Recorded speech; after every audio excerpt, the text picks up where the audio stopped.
कृषी दिवस शेतकऱ्यांचा गौरव करीत कृषी दिन उत्साहात साजरी। महाराष्ट्राचे माजी मुख्यमंत्री कैलासवासी यशवंतराव नाईक यांच्या जयंतीनिमित्त आयोजित कृषी दिन कार्यक्रमात जिल्ह्यातील आदर्श शेतकऱ्यांचा गौरव देखील करण्यात आला व कृषी दिवस मोठ्या उत्साहात साजरी करण्यात आला।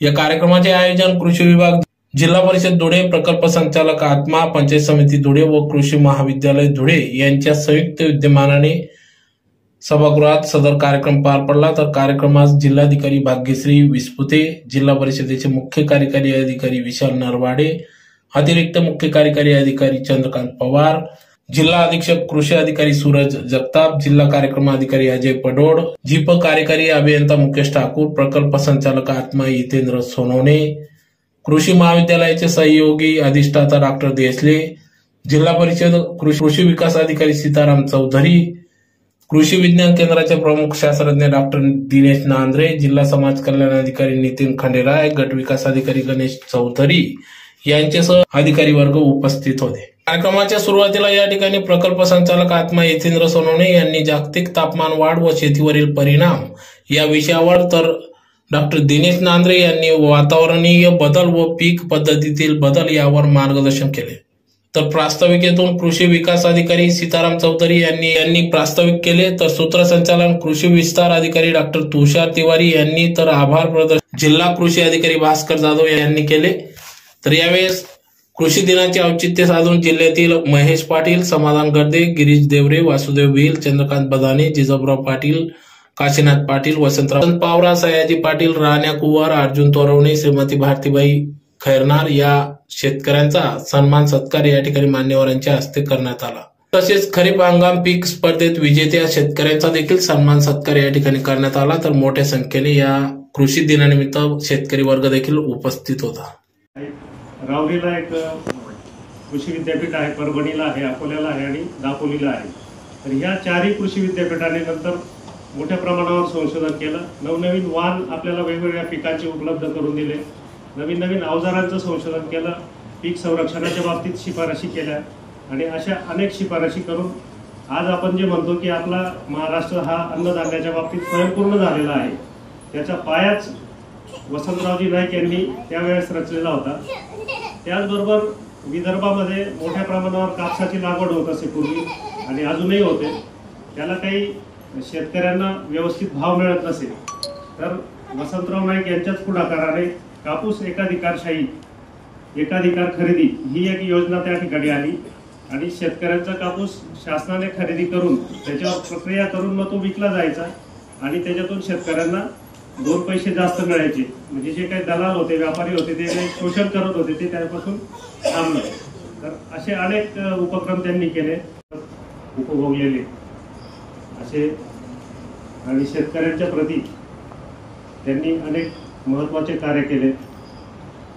त्यामुळे सर्व महाराष्ट्रभर त्यांचा जयंतीनिमित्त कृषी दिन म्हणून साजरा केला जातो। तो जिल्हास्तरीय कार्यक्रम आज या ठिकाणी संपन्न होत आहे।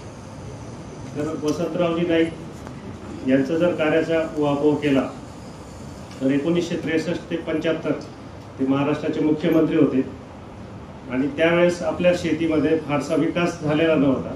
किंबहुना 1972 मध्ये जो दुष्काळ पडला त्यावेळेस अन्नधान्याचा तुटवडा निर्माण झाला आणि काही जुन्या जाणत्या लोकांना माहीत असेल की त्यावेळेस अमेरिकेवरून मिलो नावाचा गहू आपल्याकडे आयात करावा लागला आणि तो लोकांना वाटून मग आपलं जो काही अन्नधान्याचा तुटवडा आहे तो आपल्याला भरून काढता आला।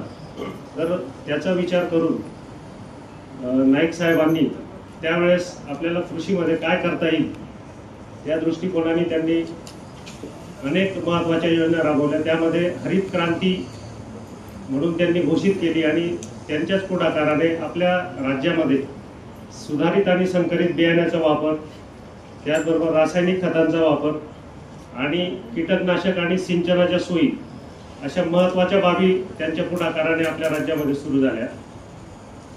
त्याचबरोबर वसंतराव नाईक यांच्याच पुढाकाराने ज्यावेळेस तो दुष्काळ पडला होता त्यावेळेस शेतमजुरांना काम नव्हतं, तर एक ऐतिहासिक अशी रोजगार हमी योजना आपल्या महाराष्ट्रामध्ये त्यांनी सुरू केली आणि तीच योजना आतापर्यंत सुरू आहे आणि तीच योजना राष्ट्राने स्वीकारून महात्मा गांधी रोजगार हमी योजनेमधून ती सुरू आहे अजून सुद्धा। आणि त्यावेळेस त्या लोकांना रोजगार मिळवून एक मोलाचं कार्य त्यांनी त्या ठिकाणी केलं।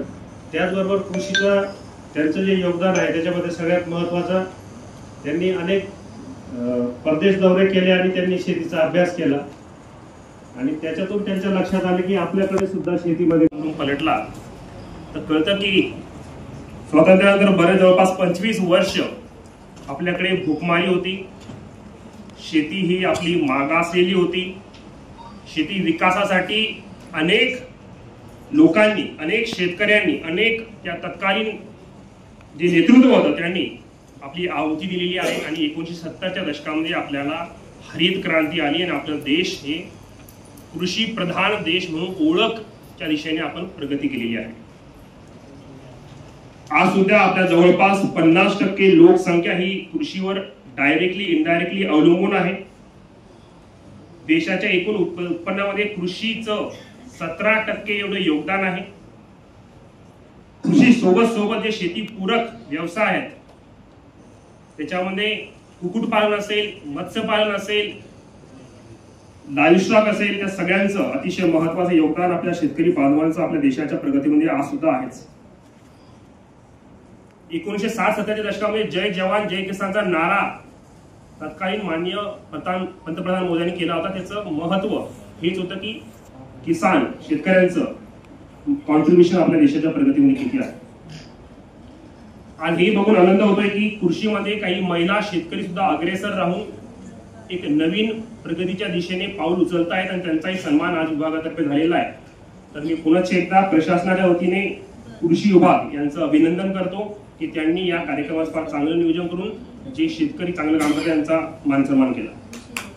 बोला सर। आज आपला धुळे जिल्ह्याचा कृषी दिनाचा आज जिल्हास्तरीय कार्यक्रम कृषी महाविद्यालय सभागृह या ठिकाणी आयोजित करण्यात आला होता। कैलासवासी वसंतरावजी नाईक महाराष्ट्राचे माजी मुख्यमंत्री यांच्या जयंतीनिमित्त हा कृषी दिन महाराष्ट्रभर साजरा केला जातो आणि तोच आपल्या धुळे जिल्ह्यामध्ये आज साजरा केला। सदर कार्यक्रमासाठी आपल्या जिल्ह्याचे जिल्हाधिकारी महोदया विस्पुते मॅडम, त्याचप्रमाणे मुख्य कार्यकारी अधिकारी विशालजी नरवडे साहेब उपस्थित होते।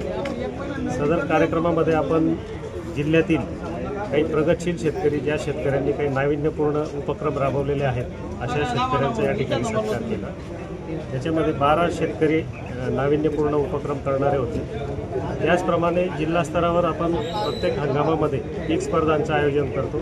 तर जिल्हा स्तरावरील पीक स्पर्धा विजेते शेतकरी त्याच्यामध्ये भात, नागली, मका, सोयाबीन, नाचणी या पिकांचे जे विजेते शेतकरी होते असे साधारणतः 36 शेतकऱ्यांचा आपण या ठिकाणी जिल्हाधिकारी महोदय आणि मुख्य कार्यकारी अधिकारी महोदय यांच्यातर्फे त्यांचा सन्मान करण्यात आलेला आहे। त्यांना आपण प्रशस्तीपत्र दिले आहे आणि हे जे शेतकरी आहेत या शेतकऱ्यांनी जे काही नाविन्यपूर्ण उपक्रम राबवले आहेत इतर शेतकऱ्यांनी त्याचा आदर्श घ्यावा आणि आपल्या शेतामध्ये अवलंब करावा हा उद्देश या सत्कार समारंभातून आपण साध्य केलेला आहे।